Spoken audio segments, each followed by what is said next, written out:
Salut Jean, c'est Cube, et aujourd'hui je vous propose un résumé de mon live sur le CSI, et plus particulièrement sur l'émission du 7 juillet 2022, intitulée « Les masques, quel fondement scientifique ?» Le but du live sera de se demander ce que nous apprend la science sur la réelle efficacité des masques, objectif qui est tout à fait louable. Ah, et juste excusez pour la qualité de l'enregistrement, ma connexion ne supporte pas l'HD, donc on fait avec. Premier doute. J'émets directement un premier doute sur la fiabilité de ce live quand j'aperçois Jean-Dominique Michel. Pour ceux ne le connaissant pas, c'est un anthropologue autoproclamé, n'ayant pas les diplômes requis pour ce titre. Il a affirmé qu'il n'y a jamais eu de seconde vague dans le passé et donc il n'y en aurait pas pour la Covid. Sauf que, comme je l'ai dit en live... J'ai envie de vous dire, la grippe espagnole, il y avait bien une seconde vague. Il dira par la suite qu'il offre une caisse de champagne à celui qui apportera une gestion de crise sanitaire ayant recours au masque. Et encore une fois, grippe espagnole. Parier une caisse de champagne. À l'époque, à quiconque me trouverait un plan pandémie qui prévoirait l'imposition du masque en population générale et en particulier à des gens en bonne santé. Ah, alors, j'ai pas fait ce live pour rien du coup. Écoute Jean-Do, je te laisse me contacter par adresse mail. Juste dépêche-toi, j'ai un anniversaire dans pas longtemps, donc si je pouvais avoir les bouteilles de champ avant, ça serait pas mal. Merci. Bon, blague à part, cela nous renseigne sur la capacité du CSI à accepter n'importe qui, même s'il est peu fiable. Il y a donc un risque que tous les intervenants soient choisis car ils pensent pareil et non par leur aspect scientifique. Cela nous renseigne aussi sur le fait que, parmi les personnes fréquentées par Jean-Dominique Michel, aucune ne connaissait la grippe espagnole. Donc, y compris au sein du CSI, j'imagine. Pourquoi le masque ? Sur le papier, si le masque est utile, à quoi sert-il en population générale ?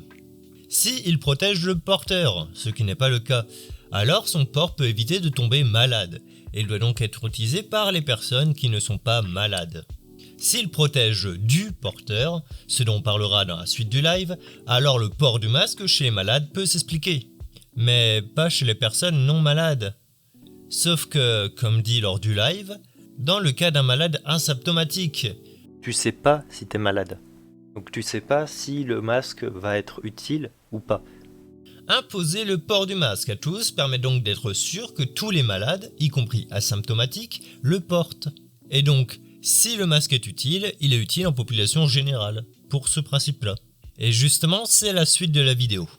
Une efficacité ? Le chirurgien va nous présenter deux types de preuves. Premièrement, des preuves d'une inefficacité des masques lors d'une opération, concernant l'infection d'une plaie.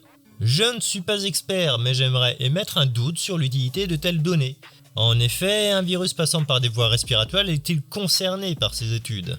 Le chirurgien ne nous explique jamais comment cela pourrait être le cas, et ni JDM ni les autres intervenants n'expliqueront ni ne douteront de ce choix d'études. Ce qui est dommage, quand on sait que le virus ne semble pas pouvoir infecter les plaies. Deuxièmement, il nous présentera des preuves de l'inefficacité du masque pour protéger le porteur. Cela fait bien longtemps que l'on sait que les masques sont inutiles pour cela, notamment à cause du fait que les yeux, non protégés par le masque, sont une porte d'entrée pour les virus, notamment pour le SARS-CoV-2. Pour être tout à fait franc avec vous, il dira qu'il ne faut pas prendre que les études qui vont dans notre sens, et prendra à l'occasion une étude sur 9 patients, toussant dans des boîtes de pétri, et dans laquelle on constate que ceux portant un masque n'ont pas contaminé leur boîte. C'est la seule étude traitant de l'efficacité pour protéger du porteur, en tout cas la seule qu'il présentera, et c'est étrangement la seule étude qui ne va pas dans son sens. Efficacité 2. Au tout début, Monsieur Fouché nous parlait d'un recueil d'études démontrant l'inefficacité des masques. Parmi les 167 études que nous offre cette compilation, soit très peu d'études si l'on compare à celles trouvables sur Scholar, elles vont toutes dans leur sens.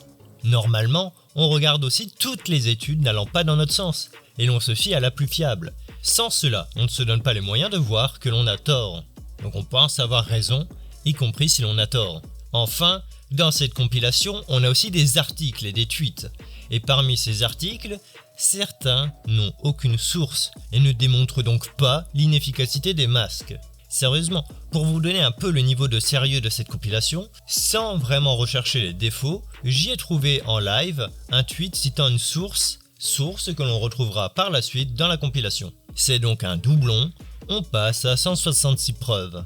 Sinon, on a l'article de Rancourt, déjà débunké dans ma vidéo sur les preuves de Mercier, dans lequel le défaut le plus visible est que ces sources disent l'inverse de ce qu'il conclut. Ce même article sera réutilisé par le chirurgien, qui parlera de l'excellence de cet article. L'excellent recueil d'études du docteur Rancourt. On a clairement ici un biais de confirmation.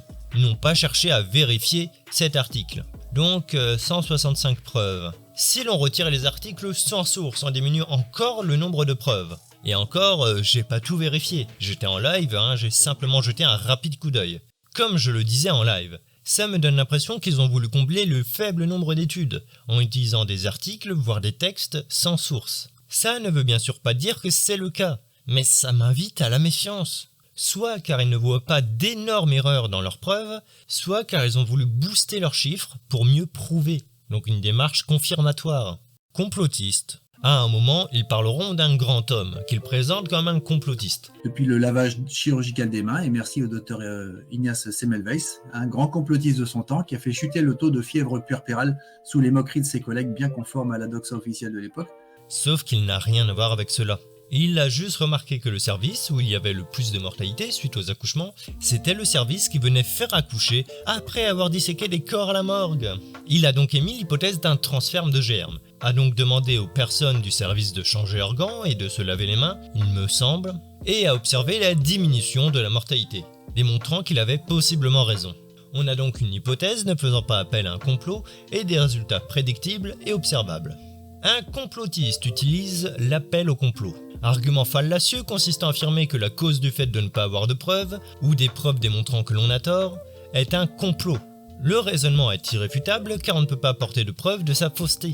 Le complotiste, devant chaque nouvelle preuve, pourra dire qu'elle résulte du complot, sans en avoir la preuve par ailleurs.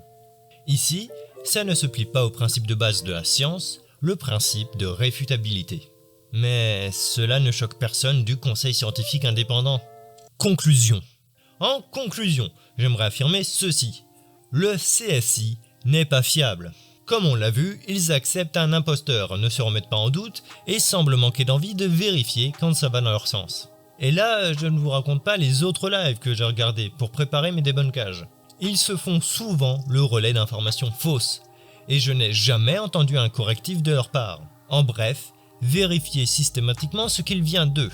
Si vous n'avez pas de temps à consacrer à ces vérifications, ne croyez pas ce qu'ils disent. S'ils partagent une info vraie, il y aura possiblement des sources de meilleure qualité pour la relayer. Enfin bref, sur ce c'était Cube, et d'ici à la prochaine vidéo, restez critiques. Allez, bye. Combien d'enfants doivent mourir? Wow. Ça sent à peine le truc orienté, vraiment. Ouvrons. Oula. Alors. Et à part ça, est-ce qu'on a une étude, un truc sous la main, n'importe quoi pour y croire et pour ne pas être pris pour des cons? La réponse est non. Je me rappelais que je ne parle pas du tout norvégien. Ah, par contre, ça, je pense savoir c'est quoi.